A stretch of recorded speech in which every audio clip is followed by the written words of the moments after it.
We the brave are the future. We the brave are the future. Muli ang panawagan natin sa ating mga kapwa magigiting. Tayo ay bayang magiting. Naboboto para sa sovereignty, sa ating soberanya at sa karapatang pagtao.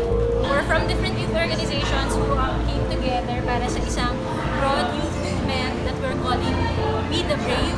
Especially ngayon yung araw ng Kagitingan, we're calling out and invoking the bravery of young Filipinos na lumaban para sa karapatang tao, sa kalayaan, kasarinlan ng Pilipinas sa iba't ibang banyaga. So we're hoping na young people again today will vote for someone who will also be brave and fight for our rights at hindi tayo basta-basta ibebenta sa ibang bansa.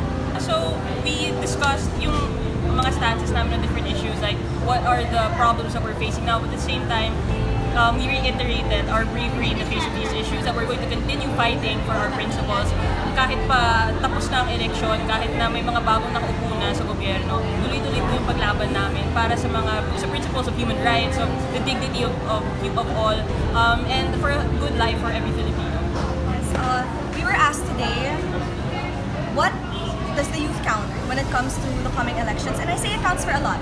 20 million votes from the youth are more than enough to put somebody in the Senate. And it's more than the votes that were needed to put somebody in the presidency. So we here, the youth, we're not just online, we are warm bodies, we are working together. As you can see, there were 35 youth organizations here today. That shows that we can work together. And like not just here, but all over the Philippines, that we can work together in real life and put together an agenda and decide what kind of leaders that we want and to vote for them. If there's anything that this activity proves, it's that young people actually care. We care about our future, we care about our today. And young people historically has been at the forefront of different battles. Tayo yung lumaban at naging magiting sa harap ng mga nanakop sa atin mula Espanya pa yan, yung mga Amerikano, mga Hapon na sumakop sa atin. Ngayon, meron na namang sumasakop sa atin bago. At ang mga kabataan pa rin ang lalabas ng kanilang mga bahay, aalis sa online social media at sisiguraduhin na hindi tayo magpapasakop uli. Yan pa ay mananakop na banyaga o mananakop na Pilipino mismo. So, young people are brave, and today I think we are reclaiming and invoking that bravery. Young people care.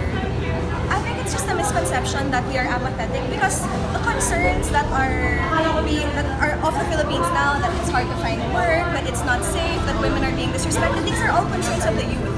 But I would say that it's only now that we're really getting to find our voices, be it online or in real life, and we're also getting opportunities to become organized and to work together, just like the press conference that happened here today. So for everyone who thinks that the youth are apathetic, then I think it's a question of what are the ways that you think that they should get involved? And what are the things that the youth themselves, what are the ways that they think they should get involved? Because there are opportunities now, and as you can see, all of us here today, that we do care, and that we're here to bring other youth into our cause for the future of our nation. I think what's happening is that the youth are evolving beyond the traditional means of nation building and activism.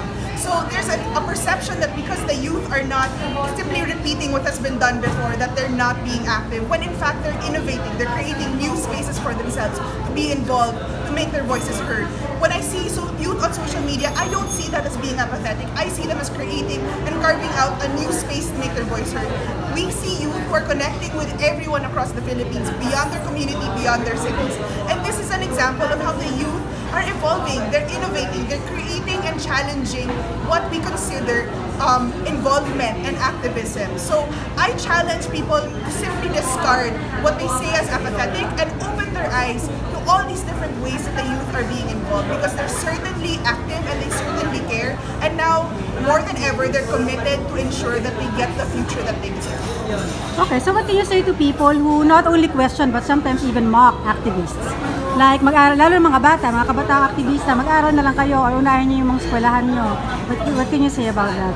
A lot of the things that people enjoy today are the victories of activists. The fact that we have days off, that we have maternity leave, that we have benefits, those are all victories of activists.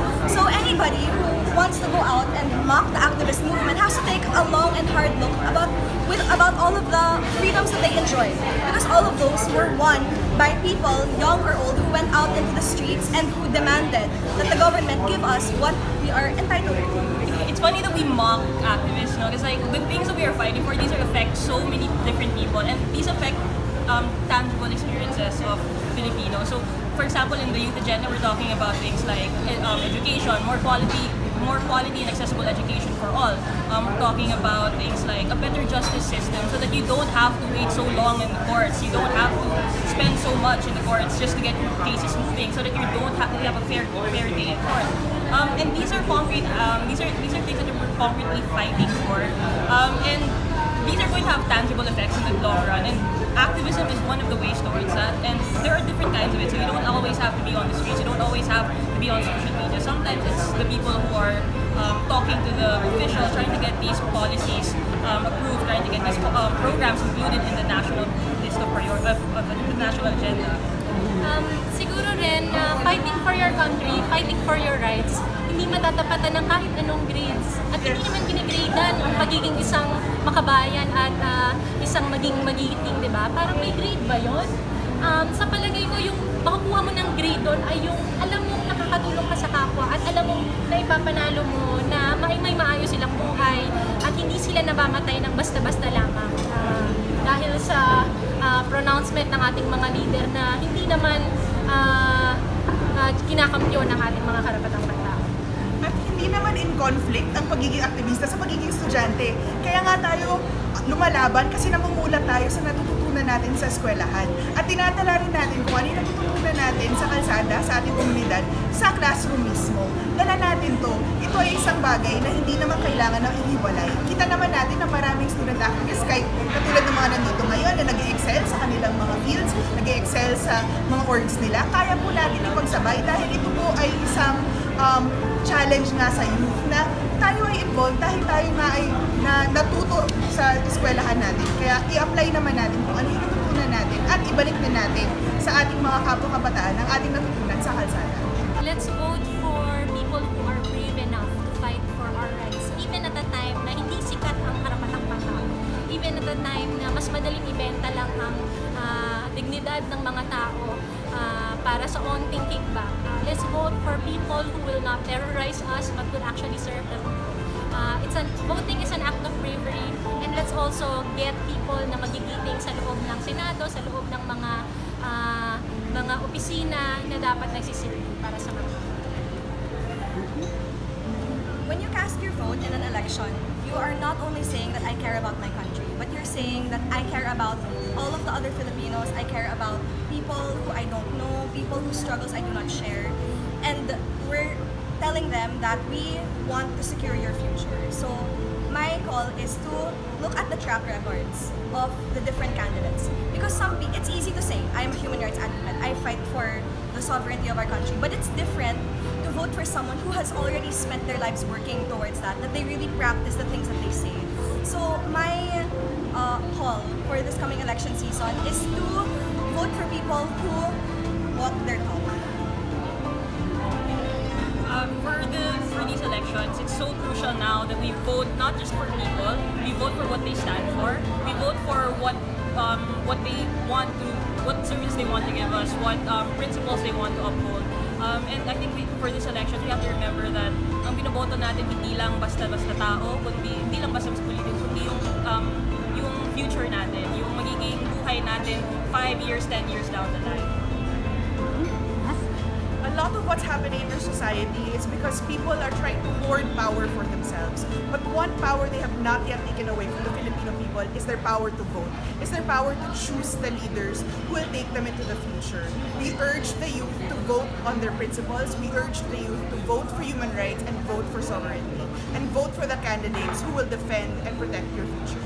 We are the future!